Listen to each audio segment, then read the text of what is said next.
Sziasztok! Szeretettel köszöntelek a csatornámon, Beregszászi nyúltenyésztő vagyok.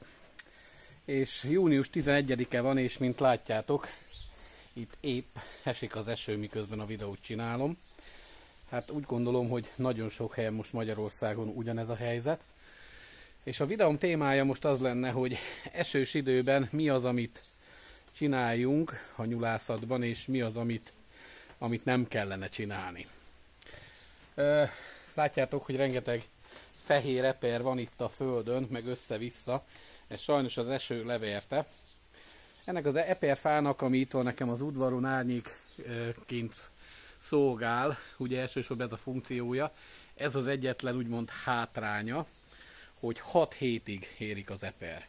És 6 hétig az udvarom ilyen eperrel borított, ezt napi szinten 2-3-szor is felszoktuk seperni. Mivel most már sikerült lebetonozni, így a jövőre nézve le fogom fóliázni, és akár egy kis főzött, jó kis eperfa, és eper pálinkát is ki lehet belőle főzni, de ez még a jövő titka, hogy fogom-e csinálni. De a lényeg, hogy visszatérve az eredeti témához, tehát mi a teendő, hogy mit ne csináljunk ilyenkor esős időben. Hát a legelőször is, fűrjek, ilyen szép hangokat adnak ki. Legelőször is, amit ne csináljunk esős időben, semmiképp ne etessük az állományunkat fűvel. Tényleg ott tartunk már, hogy főleg ilyen hosszan tartó esőzések vannak, tehát egy héten 3-4-5 napon át is esik, akkor mindenképpen térjünk vissza újra a szénás etetésre. És ami nagyon fontos, hogy figyeljünk arra, hogy fű még véletlenül se kerüljön az állataink elé. Tehát az se egy megoldás, hogy lekaszáljuk vizesen, behordjuk egy száraz helyre, és aztán ott szárítjuk 1-2 napon keresztül. Mert vizes időben láttam nem olyan rég egy képet a Facebookon feltéve, a csigák így csinálnak, hogy esik az eső, ez az ő napjuk, ez az ő világuk, és olyankor elárasztják, a szó legszorosabb értelmébe elárasztják a vizes területeket. Tehát tisztel jobban ki van téve olyankor a te nyulad a csigák okozta veszélyeknek. Tehát vigyázz arra, hogy ne etes fűvel. Mire érdemes odafigyelni? Hát érdemes arra odafigyelni, főleg egy nyulászatba, hogy nincs-e véletlenül, főleg ilyen hosszantartó esőzés során beázás. Ugye itt szárazak a véleresz alatt a ketrecek, viszont nem akarok gyorsan mozogni, mert egyszer írtátok, hogy ha gyorsan mozgok, megszédültök, úgyhogy bocsánatot kérek ezért. De nézzük meg, hogy itt a szélén, mint látjátok, itt viszont becsap az eső. Itt látszik is, hogy a ketrecnek a fája vizes. És valóban szokott ilyen eső esni, hogy olyan intenzíven szakad a víz, hogy becsap egész egy ilyen méter-másfél méteren keresztül. Én célszerű ilyenkor megnézni, hogy maga a ketrec belseje száraz maradt-e. Ellenőrizzétek le ti is, ami otthon van. Mivel látjátok, hogy igen, így akkor nincs teendő, de ha véletlenül vizesnek találjátok, akkor 2 lehetőség van. Ha van rá erőtök, időtök, akkor ki kell takarítani a ketrecet, és akkor száraz alommal almozni alájuk. De ha nincs rá energia és erő vagy idő, akkor mindenképpen legalább a száraz almot, friss száraz almot be kell nekik helyezni. Mert a nyúlnak nagyon nagy ellensége a víz, nagyon nagy ellensége az esős időszak. A másik dolog, ami az esőzéseknél problémát jelenthet, ugye ilyenkor meleg van, esik az eső, gyönyörűen összegyűlnek a vizek, és ahol bizonyos területeken egyáltalán nem folyik szúnyogírtás, mint például mi felénk, tehát itt Kárpátalján nem tudok olyan helyet, ahol valaha is írtották volna államilag, hivatalosan a szúnyogot. Ti felétek Magyarországon, én úgy gondolom, vagy az unión belül bármelyik más országban, ezek a dolgok azért elég jól mennek. Emiatt megjelenhetnek a szúnyogok. De még azokon a helyeken is, ahol írtják, még ott is tanyákon, bizonyos településeken, ha máshova költik el a pénzt, megjelenhetnek a szúnyogok. És többször kérdeztétek, hogy mit szoktam tenni szúnyoginvázió esetén. Hát elsődlegesen azt teszem, hogy az esőzések után végignézem az udvart, és minden olyan helyet, tócsát megkeresek, ahol megállhat a víz, ahol a nap felmelegítheti azt a vizet, mert a szúnyogok rögtön ebbe a vízbe 1000 számra elkezdik belehelyezni a petéjüket, ami ugye egy pár órán belül kikelnek, és milliónyi szúnyog fogja az én udvaromat ellepni a saját kis helyekről, amiket ők raktak le, és amit én nem víztelenítettem. Tehát végignézem és kiürítem az edényeket, és a többi víz lehetett. Ez az egyik dolog. A másik dolog, ha nem volt érkezésem, mert ilyen eső közben is, ezek kelnek folyamatosan, akkor azt szoktam tenni, hogy este kijövök. Van egy spéci vegyszerem, megmutatom nektek, hát ha van valami hasonló Magyarországon. Egy régi hűtőbe tárolom, ugye mire jó a régi hűtő, hát akár ilyen dolgokra is. Próbálom megkeresni, igen, meg is van. És az a neve, hogy Alfa Super. Látjátok, így biztonsági szempontból még egy ilyen zárható fólia zacskóba is bele van téve. Mivel egy igencsak mérgező szerről beszélünk, tehát nem kell ezt komolytalanul venni. És ez az Alfa Superből szoktam egy 10 literes vödörbe, most egy 10 literes vízhez szoktam tenni egy ilyen, hát 5, max 10 milliliternyi adagot, ezt összekeverem, és ez az Alfa Supernek a lényege, hogy ha érintkezik a bármilyen bogárnak a külső felületével, akkor azt a bogarat megbénítja. És a szúnyogok előszeretettel szeretnek ilyen helyekre elbújni. Látjátok? Itt ezekre a sötét, sűrű helyekre. Volt olyan év, hogy itt nekem ez a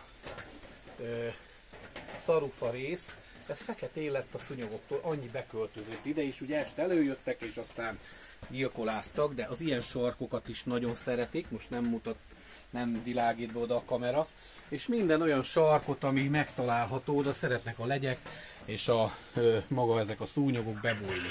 Ti is nézzetek körül a saját területeken, portátokon, fedezzétek fel azokat a helyeket, ahol ők megjelennek, és ha mással nem is, akkor az üzletben található, ami a röptében is megöli a szúnyogot, legyet, ilyesmit, azzal érdemes este kijönni és permetezni.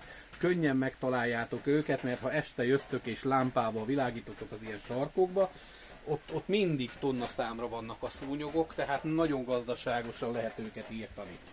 És azért is fontos, mert attól függetlenül, hogy be van oltva a te nyulad, mert ugye nekem minden nyulam be van oltva mixomatózis ellen, és ha nem is terjesztik mondjuk magát a mixomatózist vagy a pestist, de képesek magát a nyulállományt olyan szinten összecsipdesni, hogy rendesen vérzeni fog a fülük, óruk, szemük, mi egymás. És ezt tudjuk ellenük tenni. Én most az idén még nem permeteztem ezzel az Alfa Superrel, de ha megnézitek, azért van már szépen légyállomány, bár még mindig nem sok, a tavalyihoz képest, de hiszem azt, hogy beindul a meleg idő, most ezután az esős idő után fog jönni egy felmelegedés, és tuti, hogy fog jönni, akkor hát itt hirtelen zsongani fognak a nagy döglegyek, főleg az eper fának, az epernek a édességére fognak jönni, és a szúnyogok pedig előszeretettel szeretnek olyan helyen lenni, ahol állatok vannak a közelben. És ahogy nézem is, egy-két csípés már látszik a nyulaimon a szúnyogok miatt, úgyhogy ma este mindenképpen egy ilyen szép kis vadászatot fogok tartani, tehát meg fogom keresni azokat a árnyékos helyeket, ahol a szúnyogok el szeretnek bújni. Ha megfigyelitek még a ketrecemen, hogy ott vannak rajta a pókhálók. Őszinte leszek, én a pókot barátnak tekintem a gazdaságomba, és mindenütt, ahol csak lehet, én nem írtom őket, nézzétek meg itt is, meghagyom a pókhálót. Mert ide szeretnek betelepedni a legyek, szeretnek a szúnyogok is elbújni ezekre a helyekre, és hát maga a pókok is egy valamilyen szinten egy ilyen 10-20-30%-ot az állománynak ők írtják. Itt is nézzétek végig a pókhálót. Ez nem azért, mert most lusta vagyok és nem szedhetném le, vagy itt is, ha megnézitek, ők nekem a barátaim, a pókok. ők maga a nyulakkal kapcsolatban nem okoznak problémát, semmilyen szinten, viszont ezeket nagyon-nagyon írtják. És célszerű az is, hogy nem hiába a fecske védett állat, de célszerű, ha van rá lehetőségetek, akkor olyan helyet biztosítani, ahova, és ha van tifelétek fecske, ahova a fecske szívesen rak fészket. Mert nem emlékszek már a statisztikára, de valami több 100 szúnyogot és legyet eszik meg egyetlen egy fecske naponta. Ameddig nekem a régi tárolóm működött, ott volt mindig fecskefészek, míg nem lett egy olyan macskám, ami sajnos akármit csináltam a macskával, és ugye macskát kiírtani nem szerettem volna, mert szerettük nagyon, de annyira vadász lény volt, hogy végül a verebeket is kiszedte, pontosabban a fecskéket is kiszedte a fészekből, és attól kezdve elköltöztek tőlünk a fecskék, de a szomszédban vannak most is itt repdesnek, és miközben repdesnek rengeteg hasznot hoznak minden gazdának, úgyhogy ti is védjétek, óvjátok őket ellenben a verebekkel, akiket ugye nem nagyon érdekel a szúnyog meg a légy lehetőség, ők inkább a tyúkok elől szeretik lopni előszeretettel magát a terményt, amit kirakok nekik darálva. Úgyhogy mindjárt veszem is a légpuskát, és egy néhányat átküldök az örök vadászmezőkre. Hát köszönöm a figyelmeteket, remélem tudtam megint tippeket adni, tehát figyeljetek a ketreceknek a szárazságára, ne adjatok füvet, és ne csak ma ne adjatok füvet, hanem egy ilyen hosszantartó esőzés után én legalább egy hetet javaslok, hogy teljesen a szél és a nap totál szárítsa ki magát a füvet. Látjátok, ott van nekem is a fű, nem tudom mennyire látszik a kertembe. Már félig lucerna, félig fű, tehát lenne honnan kaszálnom, de nem kaszálok és nem adok nekik, mert nem szeretném a nyulaimat elpusztítani. Köszönöm a figyelmeteket, ha tetszett a videóm, akkor iratkozz fel a csatornámra.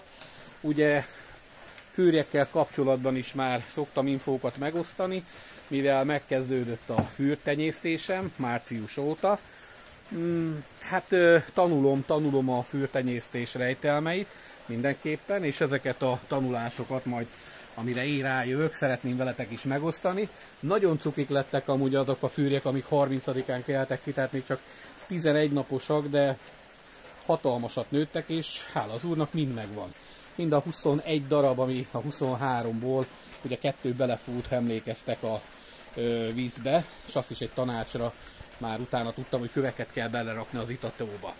Arról majd külön fogok csinálni egy videót, mert hogy akiket maga a nyúl tenyésztés érdekel, csak azok feleslegesen ne nézzenek fűr tenyésztéssel kapcsolatos videókat, de akit szeretne érdekességet látni, azoknak mindenkinek javaslom, hogy érdemes ezt a videót is, vagy a fűrtenyésztéssel kapcsolatos videót is megnézni, mert nagyon cukik, és van mit tanulni tőlük.